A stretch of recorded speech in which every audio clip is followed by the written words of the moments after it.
गरीब भिखारी ने करोड़पति से कहा, आपकी कार ठीक कर दूंगा। करोड़पति बोला, ठीक कर दी तो मेरी बेटी की शादी तुमसे कर दूंगा। फिर आगे जो हुआ, इंसानियत हिल गई। दूर हट भिखारी, औकात में रह, मेरी कार मत छूना। तुझे पता भी है ये कौन सी गाड़ी है? हाँ सर, ये रॉयस रॉल्स है और मैं आपकी गाड़ी ठीक कर सकता हूँ। तू मेरी गाड़ी ठीक करेगा? साले बड़े बड़े मैकेनिक इसे ठीक नहीं कर सके, तू करेगा। भरोसा करो साहब, मैं ठीक कर दूंगा। ठीक है, अगर तूने मेरी गाड़ी ठीक कर दी तो मैं अपनी बेटी की शादी तुझसे कर दूंगा, और अगर तुझसे गाड़ी ठीक नहीं हुई तो पूरी जिंदगी मेरी गुलामी करेगा। ठीक है, मुझे मंजूर है। मुंबई के मशहूर बिजनेसमैन और सिविल इंजीनियर राजेश मल्होत्रा अपनी luxury international car Mercedes Benz S class में बैठे एक जरूरी मीटिंग के लिए जा रहे थे।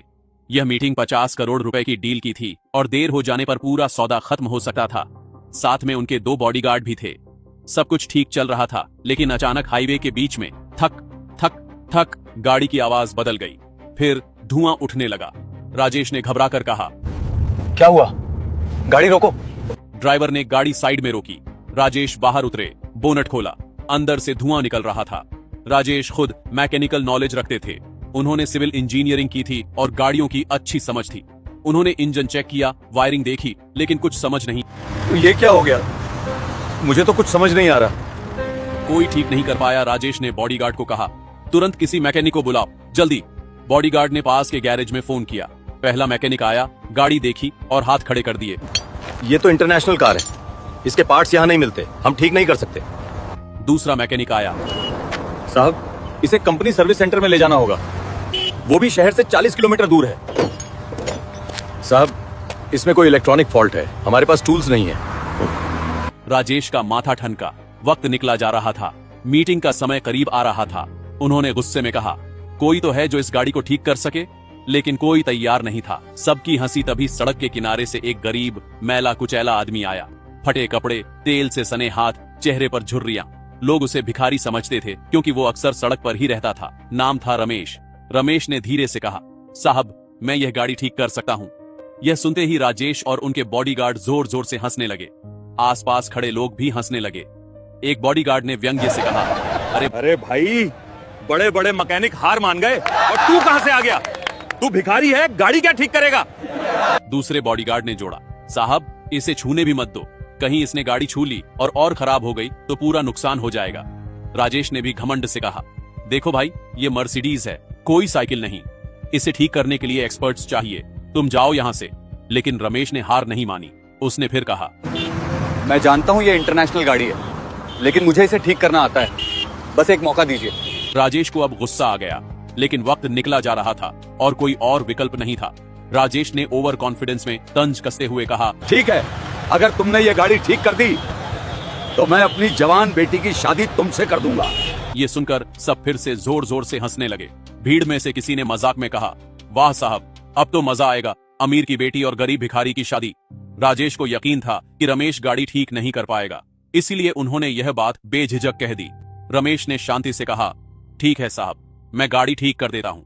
उसने अपना पुराना टूल बॉक्स खोला और काम शुरू कर दिया। रमेश ने बोनट पूरी तरह खोली, फिर एक एक करके इंजन के पार्ट्स चेक करने लगा। Spark plug, fuel injector, cooling system, wiring. आसपास खड़े लोग हंस रहे थे, लेकिन रमेश पूरी तरह फोकस था। करीब 20 मिनट बाद रमेश ने एक छोटा सा पार्ट निकाला, इंजन का एक सेंसर। साहब यही पार्ट खराब है, ये बहुत रेयर पार्ट है, सिर्फ इंटरनेशनल में मिलता है। राजेश ने कहा, तो अब क्या करोगे? पार्ट तो नहीं है ना? रमेश मुस्कुराया, साहब जुगाड़ आता है मुझे, मैं अभी आता हूं। वह भागकर पास के एक कबाड़ खाने में गया। वहां से एक पुरानी टूटी गाड़ी से एक मिलता जुलता पार्ट निकाला, उसे थोड़ा एडजस्ट किया और वापस आया। फिर उसने वो पार्ट गाड़ी में फिट किया, कुछ वायरिंग जोड़ी और कहा, साहब स्टार्ट करके देखिए। राजेश ने शक से गाड़ी स्टार्ट की। वूम, गाड़ी बिल्कुल परफेक्ट चलने लगी। राजेश के होश उड़ गए। बॉडीगार्ड हैरान रह गए। भीड़ में सन्नाटा छा गया। गाड़ी के चलने की आवाज सुनते ही पूरी भीड़ में हलचल मच गई। लोग एक दूसरे को देखने लगे। राजेश मल्होत्रा खुद हैरान थे। जो काम बड़े बड़े मैकेनिक नहीं कर पाए, वो एक्सीलरेटर दबाया। गाड़ी बिल्कुल स्मूथ चल रही थी, कोई आवाज नहीं, कोई दिक्कत नहीं। बॉडीगार्ड चुपचाप खड़े रह गए। जिन्होंने रमेश का मजाक उड़ाया था, अब उनके मुंह बंद थे। तभी भीड़ में से एक आदमी ने जोर से चिल्लाकर कहा, अरे वाह, अब तो साहब की बेटी की शादी इस गरीब से होगी। आपने खुद कहा था ना, अगर गाड़ी ठीक हो गई तो शादी कर देंगे। यह सुनते ही पूरी भीड़ हंसने लगी। लोग तालियां बजाने लगे। हाँ हाँ, साहब ने वादा किया था, अब तो बड़ी दावत मिलेगी। अमीर की बेटी और गरीब भिखारी की शादी, वाह। राजेश का चेहरा लाल हो गया। उन्हें अपनी गलती का एहसास हुआ। उन्होंने ओवर कॉन्फिडेंस में ऐसी बात कह दी थी जो अब उनकी इज्जत के लिए खतरा बन गई थी। भीड़ में से एक युवक ने यह पूरा दृश्य अपने मोबाइल में रिकॉर्ड कर लिया था। कैसे राजेश ने रमेश का मजाक उड़ाया, कैसे उन्होंने शादी का वादा किया और कैसे रमेश ने गाड़ी ठीक कर दी। उसने तुरंत वो वीडियो इंस्टाग्राम, फेसबुक और ट्विटर पर डाल दिया। कैप्शन था, करोड़पति ने गरीब से कहा गाड़ी ठीक करो तो बेटी से शादी कर दूंगा। गरीब ने ठीक कर दी, अब देखो क्या होता है। वीडियो तेजी से वायरल होने लगा। कुछ ही घंटों में लाखों व्यूज आ गए। लोग कमेंट करने लगे, वाह, अब तो साहब को वादा पूरा करना ही पड़ेगा। यही तो असली टेस्ट है, अमीर अपना वादा पूरा करेगा या नहीं। गरीब को कम मत समझो, उसने साबित कर दिया। अगले दिन सुबह राजेश के घर के बाहर न्यूज चैनलों की भीड़ लग गई। कैमरे, माइक, रिपोर्टर्स सब उनसे सवाल पूछने के लिए तैयार खड़े थे। एक रिपोर्टर ने माइक आगे बढ़ाकर पूछा, राजेश जी, आपने सार्वजनिक रूप से वादा किया था कि अगर वो गरीब आदमी गाड़ी ठीक कर दे तो आप अपनी बेटी की शादी उससे कर देंगे। अब वो गाड़ी ठीक हो गई है, क्या आप अपना वादा पूरा करेंगे? दूसरे रिपोर्टर ने जोड़ा, सर, अगर आप अपना वादा नहीं निभाते तो इसका मतलब है कि अमीर लोग सिर्फ दिखावा करते हैं। क्या आप इसे साबित करना चाहते हैं? राजेश परेशान हो गए। उनकी इज्जत दांव पर थी। अगर वो वादा नहीं निभाते तो पूरा देश उन्हें झूठा कहेगा। पिता की इज्जत बचाने के लिए राजेश की बेटी अनन्या, 24 साल की, पढ़ी लिखी, खूबसूरत, उसने भी वो वायरल वीडियो देखा था। जब मीडिया का दबाव बढ़ने लगा तो अनन्या ने अपने पिता से बात की। पापा, आपने सबके सामने वादा किया था, अगर आप अब पीछे हटे तो हमारी फैमिली की इज्जत पे सवाल उठेगा। मुझे कोई दिक्कत नहीं है। राजेश ने हैरानी से पूछा, बेटा तू क्या कह रही है? तू उस गरीब से शादी कर लेगी? अनन्या ने दृढ़ता से कहा, पापा, आपने मुझे सिखाया था कि वादा निभाना जरूरी है, और अगर उस आदमी ने गाड़ी ठीक कर दी तो उसमें जरूर कोई हुनर है। गरीब होना कोई गुनाह नहीं है। मैं आपकी इज्जत के लिए यह शादी करने को तैयार हूँ। राजेश की आंखों में आंसू आ गए। उन्हें अपनी बेटी पर गर्व हुआ, लेकिन साथ ही दिल भी टूट गया। अगले दिन राजेश ने मीडिया के सामने घोषणा की, मैं अपना वादा पूरा करूंगा। मेरी बेटी अनन्या की शादी रमेश से होगी। यह खबर सुनकर पूरे देश में सनसनी फैल गई। सोशल मीडिया पर ट्रेंडिंग होने लगा। #अमीर की बेटी भिखारी से कुछ लोग राजेश की तारीफ कर रहे थे। वाह, सच्चे इंसान हैं, वादा निभा रहे हैं। कुछ लोग तंज कस रहे थे, अरे मजबूरी है, मीडिया के दबाव में फंस गए। राजेश ने शादी की तैयारी शुरू कर दी। बड़ा हॉल बुक किया, मेहमानों को न्योता भेजा, लेकिन दिल से खुश नहीं थे। रमेश को भी बुलाया गया। उसे नए कपड़े दिए गए, साफ सुथरा किया गया, लेकिन रमेश के चेहरे पर कोई खुशी नहीं थी, बस एक अजीब सी शांति थी। शादी का दिन आ गया। बड़ा सा शादी हॉल, सैकड़ों मेहमान, मीडिया के कैमरे, सब तैयार था।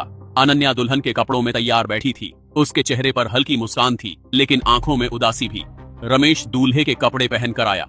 अब वो भिखारी नहीं लग रहा था, साफ सुथरा, सभ्य।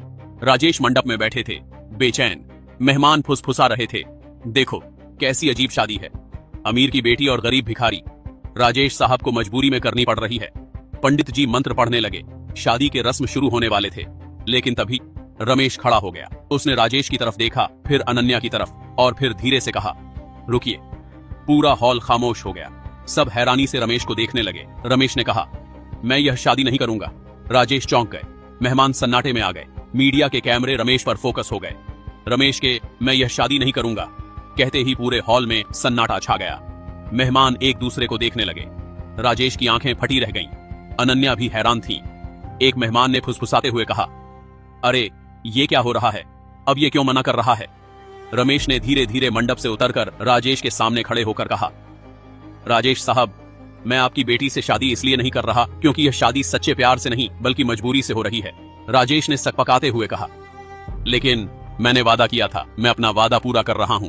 रमेश ने मुस्कुराते हुए कहा, साहब, मैं जानता हूं आप सिर्फ अपनी इज्जत बचाने के लिए यह शादी कर रहे हैं, लेकिन मैं इज्जत के लिए किसी की जिंदगी बर्बाद नहीं करना चाहता। रमेश ने आगे कहा, साहब, आपने मुझे भिखारी समझा, आपको लगा मैं कुछ नहीं कर सकता, आपने मेरा मजाक उड़ाया, मेरी बेइज्जती की, लेकिन आपको पता है मैं कौन हूं? मैं 15 साल से मैकेनिक का काम कर रहा हूं। मेरे पिताजी भी एक गरीब मैकेनिक थे। उन्होंने कभी कोई बड़ी दुकान नहीं खोली, कभी अमीर नहीं बने, लेकिन उन्होंने मुझे एक चीज सिखाई, जुगाड़।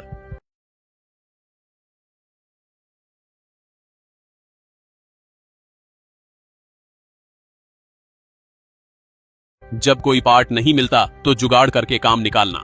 जब कोई मैकेनिक हार मान जाता तो मेरे पिताजी एक रास्ता निकाल लेते। मैंने उनसे यही सीखा। मैं भले ही आज गरीब दिखता हूँ, लेकिन मैंने अपने हाथों से सैकड़ों गाड़ियां ठीक की हैं, छोटी से लेकर बड़ी इंटरनेशनल गाड़ियां भी। मैं अपने काम में एक्सपर्ट हूँ, लेकिन आपने मुझे सिर्फ मेरे कपड़ों से आंका। आपने मेरी काबिलियत को नहीं देखा। आपने गरीबों को नीचा दिखाने की कोशिश की। राजेश का सिर शर्म से झुक गया। रमेश ने आगे कहा, साहब, मैंने गाड़ी इसलिए नहीं ठीक की कि मुझे आपकी बेटी से शादी करनी थी।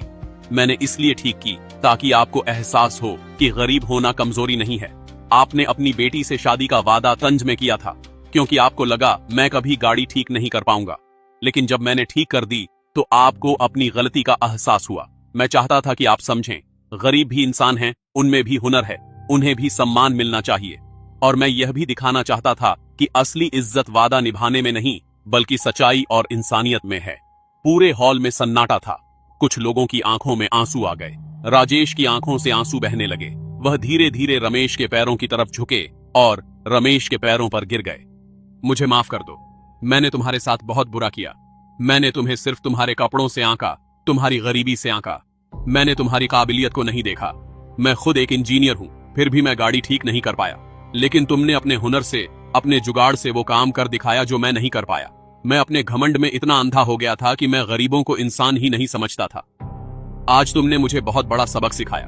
रमेश ने राजेश को उठाया, उन्हें गले लगाया। साहब, मुझे आपसे कोई शिकायत नहीं है, बस यही चाहता था कि आपको अपनी गलती का एहसास हो, और आज हो गया। अनन्या भी आगे आई। उसने रमेश से कहा, रमेश जी, आपने मेरे पिता को बहुत बड़ा सबक सिखाया, और सच कहूं तो मुझे भी। मैं भी हमेशा अमीर दुनिया में रहती थी, मुझे भी गरीबों की असली कद्र नहीं थी। लेकिन आज आपने मुझे सिखाया कि इंसान की पहचान उसके कपड़ों से नहीं, उसके कर्मों से होती है। आप एक सच्चे इंसान हैं, मैं आपका सम्मान करती हूँ। रमेश ने मुस्कुराते हुए कहा, बेटी, तुम बहुत अच्छी हो। तुमने अपने पिता की इज्जत के लिए यह शादी करने को तैयार हो गई थी। यह तुम्हारी महानता है। भगवान तुम्हें खुश रखे।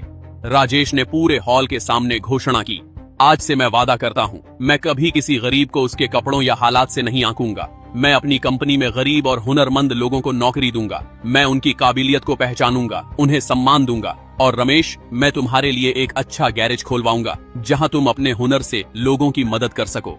तुम्हें अब सड़क पर नहीं रहना पड़ेगा। रमेश की आंखों में खुशी के आंसू आ गए। उसने हाथ जोड़े। साहब, आपका बहुत बहुत धन्यवाद, लेकिन असली धन्यवाद तो भगवान का है, जिसने मुझे यह मौका दिया कि मैं आपको सच्चाई दिखा सकूं। पूरा हॉल तालियों से गूंज उठा। मीडिया ने यह पूरा दृश्य रिकॉर्ड किया। अगले दिन यह खबर पूरे देश में फैल गई। राजेश ने अपना वादा निभाया, रमेश के लिए एक अच्छा गैरेज खुलवाया, उसे सम्मान दिया, और राजेश ने सच में गरीबों को नौकरियां देना शुरू किया। रमेश आज एक सफल मैकेनिक है, लेकिन आज भी वो हर गरीब की मदद करता है और लोगों को सिखाता है, इंसान की पहचान उसके कपड़ों से नहीं, उसके हुनर से होती है। दोस्तों, यह कहानी यहीं खत्म होती है। एक गरीब मैकेनिक ने साबित कर दिया कि असली ताकत हुनर में है, दिखावे में नहीं।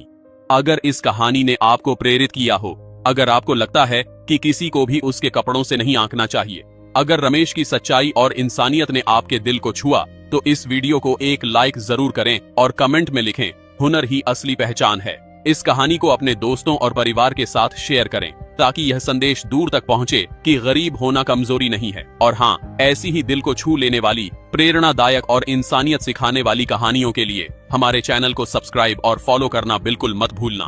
अगली कहानी में फिर मिलेंगे, एक नया सबक, एक नई प्रेरणा और एक नया जीवन का पाठ लेकर। तब तक के लिए मेहनत करते रहिए, हुनर बढ़ाते रहिए, इंसानियत बनाए रखिए। जय